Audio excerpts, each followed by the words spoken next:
सत्संग जी प्यार से कहना था। बोलिए सतगुरु बाबा हरदेव सिंह जी महाराज की जय। मिट्टी होते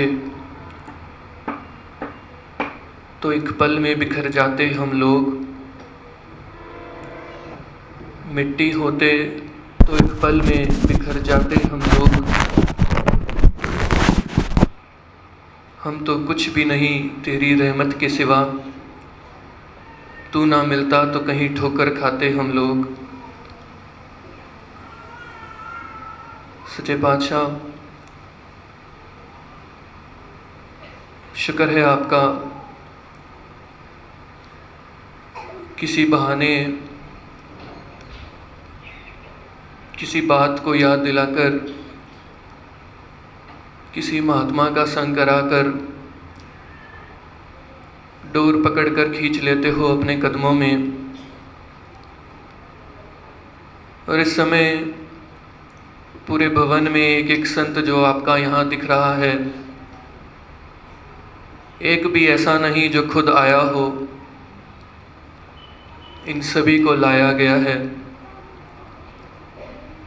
क्योंकि ये कुछ और नहीं, तेरी रहमत के सदके ये संगत हमें मिल पाती है।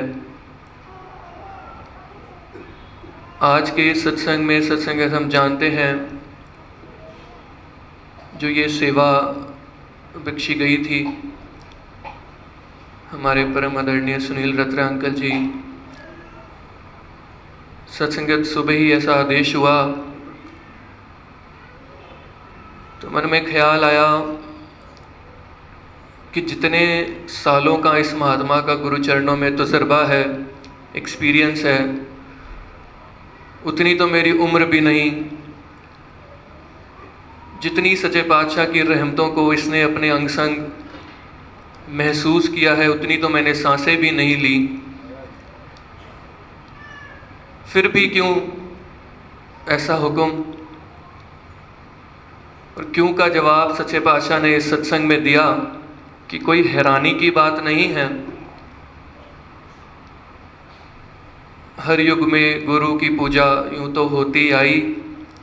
इस युग में सतगुरु हरदेव ने गुरसिखों की पूजा सिखाई। ये इन महात्माओं का सत्संगत विरध है। और गुरसिखी क्या होती है ये सत्संगत बोल के नहीं समझाया करते हम बच्चों को, ये करके सत्संगत समझाया करते हैं। और उसी गीत में सत्संगत एक लाइन फिर दास के लिए भी आई कि अपनी औकात को भूलना कभी होता नहीं सुखदाई। एक भिखारी सड़क किनारे बैठा हो, 50 पैसे 1 रुपए वाली औकात वाला भिखारी, कोई गुजरता है, तरस खाकर कुछ डाल जाता है। किसी सेठ को एक दिन तरस आया, बहुत तरस आया, दिल किया तो 1000 का नोट निकालकर उस भिखारी के हाथ में रख दिया। अपना रहम था उस सेठ का, कृपा थी, दिल के भाव थे। अगली सुबह हुई, वो भिखारी बैठा है। अगर वो इंतज़ार करे कि मुझे तो अब कल की तरह रोज़ 1000 का नोट ही मिले, तो इस बात को सत्संगत वो अगर माने बैठा है तो अपनी मूर्खता है। उसको वो औकात तो याद रखनी होगी कि मैं तो वो 50 पैसे और 1 वाली औकात वाला ही इंसान हूँ। अपना रहम है, जिस दिन जिस भाव से सतगुरु रीझ जाए, इनको सत्संगत किसी बात की मोहताजी नहीं। जब हुक्म जिसके लिए जिस रूप में ये कर दें। माली बाग से निकला, जो फूल पसंद आया तोड़ लिया, उससे किसने पूछना है कि ये क्यों तोड़ा और इसे क्यों छोड़ दिया। कौन सवाल करेगा सत्संगत। ये बख्शनहारा एक एक को इस रूप में चुनता है सत्संगत। दास ने जहाँ से बात शुरू की कि एक भी संत ऐसा नहीं जो इस समय यहाँ बैठा हो और आ गया हो, कोई नहीं आया, सत्संगत चुन चुन कर लाया गया है। कुछ दिन पहले हुजूर सच्चे पातशाह ने जब बैंगलोर आना था, सत्संगत 3 तारीख को बाबा जी ने यहाँ पहुँचना था, और 1 फरवरी की शायद ये बात है या 31 जनवरी की रही होगी। नौजवानों ने सत्संगत एक ऐसा प्रयास किया, एक ऐसी कोशिश की कि कुछ पैम्फलेट छपवाए गए, जगह जगह जाकर बांटे गए, अनेकों महात्माओं को दिए गए कि आपने सभी को इनवाइट करना है। तो एक दिन सत्संगत ऐसा भी नियुक्त किया कि अलग अलग इलाकों में जाकर वो पैम्फलेट्स बांटे जाएं। तो वो भी एक ऐसा ही दिन था। सत्संगत महात्माओं का ऐसा आदेश आया कि जलाली का जो एरिया है उसको आज हमने कवर करना है, और लगभग वो 2,500-3 हज़ार पैम्फलेट्स रहे होंगे। सुबह से नौजवान महात्मा शुरू हुए, कुछ के हाथ में बैनर्स, कुछ घरों में जाकर दे रहे हैं, बड़े प्यार से इनवाइट कर रहे हैं। मार्केट में, शोरूम में, जहाँ जहाँ से गुजर रहे हैं, गुरु की आवाज़ की परसों ही हमारे ही शहर में हमारे सदगुरुदेव का आगमन हो रहा है, आप भी आइए। हंसते खेलते पूरा दिन सत्संगत वो पैम्फलेट्स बंटते रहे। शाम का समय हुआ, लगभग 7 बज गए। कैसे एक एक को चुनना होता है सत्संगत, इसलिए बात ये सच्चे पातशाह ने इस वक्त याद दिलाई। 7 बजे का वो समय रहा होगा, मार्केट से गुजर रहे थे तो दास और एक और महात्मा सत्संगत एक तरफ वो लाइन कवर कर रहे थे कि अंदर जाकर कुछ शोरूम से, कुछ शॉप्स थी, वहाँ जाकर वो पैम्फलेट्स दे रहे थे।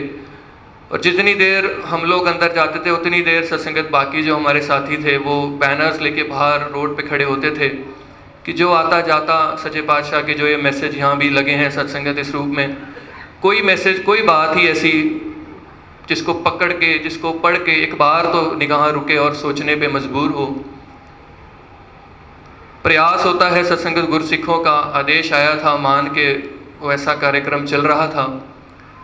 सारे पैम्फलेट्स ऑलमोस्ट ख़त्म हो चुके थे। ऐसा ही सत्संगत एक शोरूम वहाँ दास चढ़ा, रीबॉक का वो शोरूम, अंदर दास गया एक साथी दास के साथ। अंदर जाके जो वहाँ बंदा बैठा था उस शोरूम का ओनर, जैसे सत्संगत सच्चे पातशाह ने कहलवाया उसको जाके पैम्फलेट दिया।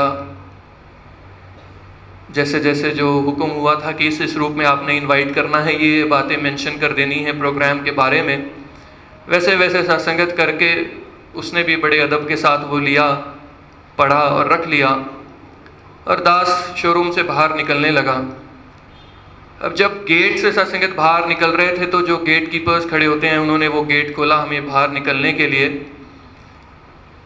कदम बाहर दास रख रहा था और ऐसे ही ख्याल में आया कि अंदर अगर ओनर तक ये मैसेज पहुंचाना हमारा कर्म है, महात्माओं का हुक्म आया है, तो ये गेट पे जो ये गेट कीपर खड़े हैं इनको भी तो बताना हमारा फर्ज बनता है, इनके लिए भी तो उतना ही हुक्म है। तो ऐसे ही दास सत्संगत इतना सा मैसेज आया और बाहर कदम रखने की जगह उनकी ओर हो गया। पैम्फलेट सत्संगत उनके आगे ऐसे किया ही था और वो गेट छोड़कर महात्मा हाथ जोड़कर जोर से चिल्लाया, बाबा जी ये तो मेरे बाबा जी हैं। क्योंकि उस पर सत्संगत हुजूर की एक फोटोग्राफ थी, हमने वो पैम्फलेट देखे थे जो ब्लू कलर के छपे थे। और सत्संगत कदमों में धनंकार हुई, दास ने धनंकार की और जोर से सत्संगत उसने गले लगा लिया। अब वो ओनर बैठा देख रहा है कि बड़े कमाल नौजवान हैं, अभी आकर बात कर रहे थे कि हम भी आईटी कंपनी से हैं, हम ये इस रूप में गुरु की आवाज़ देने आए हैं, अभी तो मुझे इतने तरीके से आकर ये कर रहे थे और अभी गेट कीपर से जाते हुए इतनी जोर के गले मिल रहे हैं। वो सत्संगत हमारी तरफ देख रहा है और उस महात्मा ने सत्संगत जो गले लगाया था उसकी आंखें भर आई और वो रोते रोते कहता है कि 1.5 साल से बिहार से मैं यहाँ बेंगलोर आया हुआ हूँ, संडे को भी छुट्टी मिलती नहीं, कभी कोशिश तक भी नहीं कर पाया कि कहाँ भवन है, कहाँ सत्संग होती है ढूंढूं।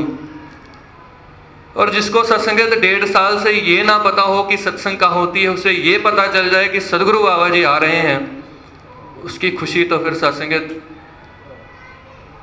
दास ने सत्संगत वो आंखें भरी थी, शोरूम से बाहर कदम रखा और एकदम मैसेज ख्याल में आया कि सच्चे पातशाह इस एक पैम्फलेट के लिए सुबह से लगा रखा था 3000 पैम्फलेट देके, सुबह से सबको लगा रखा था कि चलते रहो वहां तक जब तक पहुंचोगे पैम्फलेट भी खत्म हो जाने हैं। और वो जो एक पैम्फलेट आज मैंने अपने गुरसिख तक जो बात पहुंचानी है, एक एक को चुन के लाता है सत्संगत, कोई नहीं आता।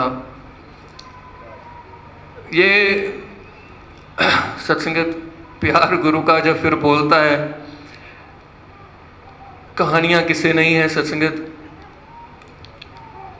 तुठ पए जे सतगुरु पूरा, जगनू पिछे ला सकता है। तुठ पए जे सतगुरु पूरा, जो चाहे करवा सकता है। और फिर ऐसे सत्संगत गुरसिख यहाँ खड़े होकर दावे के साथ हाथ फैलाकर समाज के सामने आवाज़ देकर सत्संगत बुलंद तरीके से बोलते हैं कि मैं की हाँ की हस्ती मेरी, आप करे ते मेरा ना, अवतार मेरे ते सतगुरु तुठ है। सुन ले बेशक कुल जहाँ, अब कोई मर्जी सुन ले, अब मेरे साथ मेरा बादशाह हो गया है। और जिसके साथ ये सत्संगत रहबर हो जाया करता है। कुछ दिन पहले भी रोशन जी की गज़ल का वो शेर ऐसे ही संगत में ही बैठे ध्यान में आया था कि इस दिल का अगर तू भी सहारा नहीं होता, तो दहर में कोई भी हमारा नहीं होता। कश्ती हो पतवार हो माझी ना अगर हो, सब कुछ हो संसार में, सब कुछ मिला हुआ हो, कश्ती हो पतवार हो माझी ना अगर हो, किस्मत में फिर मुसाफिर की किनारा नहीं होता। ये माझी सत्संगत वो मिल गया है जो इस कश्ती में बिठाकर और छोड़कर नहीं, सत्संगत गोद में बिठाकर गुरसिखों की नैया पार कराता है। कृपा सच्चे पातशाह की जिंदगी में हो जाए, इसके लिए भी गुरसिख इन्हीं की कृपा मांगता है। और फिर जिंदगी सत्संगत ऐसी हो जाया करती है कि कुछ पलों की बात नहीं रहती कि मैं संतों से मिलूंगा तो खुशी मिलेगी। ऑफिस में तो मैंने वो 5 दिन निकालने हैं मजबूरी में, और फिर सैटरडे संडे आएगा फिर खुशी मिलेगी। गुरसिख की जिंदगी सत्संगत यकीनन इन पलों का कोई सत्संगत संसार में मोल नहीं है, कहीं तुलना नहीं की जा सकती। जब इस पाक दरबार में आकर गुरसिख बैठता है, गुरुचरणों में आकर बैठता है। लेकिन ये भी हकीकत है कि फिर गुरसिख के लिए तो वो बात हो जाती है कि साडी दोस्ती है दोस्तों सवेरियां दे नाल, साडा वैर नहीं कोई भी हनेरियां दे नाल। कि भले ही ये सत्संगत उठना बैठना खाना पीना सतगुरु ने सिखाकर इन महात्माओं का संग बख्शा है, लेकिन अब जो मेरा बाहर भी यहाँ से समय बीत रहा है सत्संगत, वो कहीं ऐसा नहीं वो मजबूरी में बीत रहा हो और यहाँ आकर मुझे खुशी मिलती हो।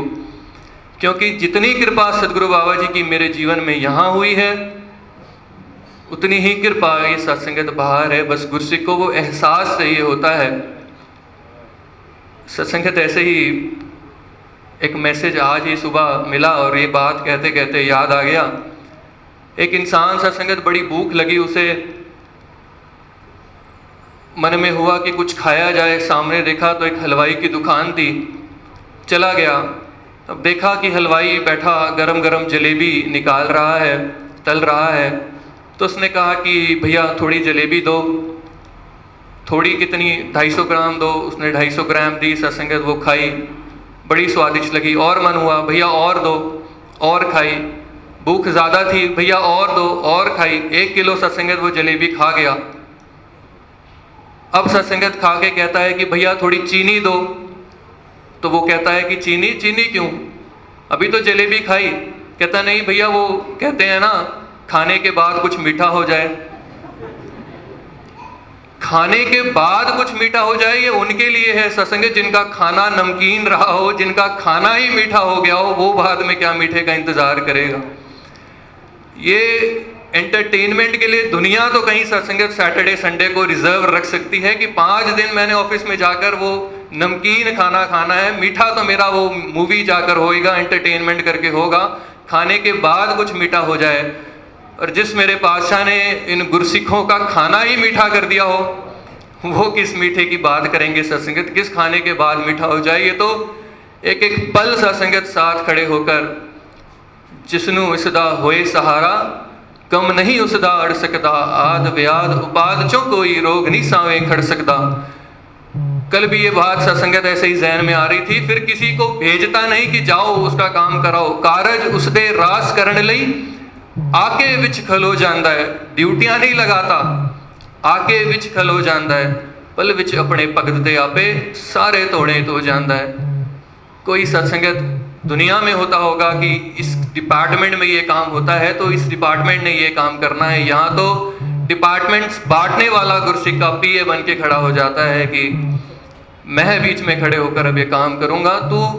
तू एक बार याद तो कर, तू एक बार आवाज़ तो लगा, द्रौपदी की तरह इंतज़ार तो मत कर, सबको अजमा कर तो मेरे पास मत आ, अब वो समय नहीं, अब पहली आवाज़ मुझे लगे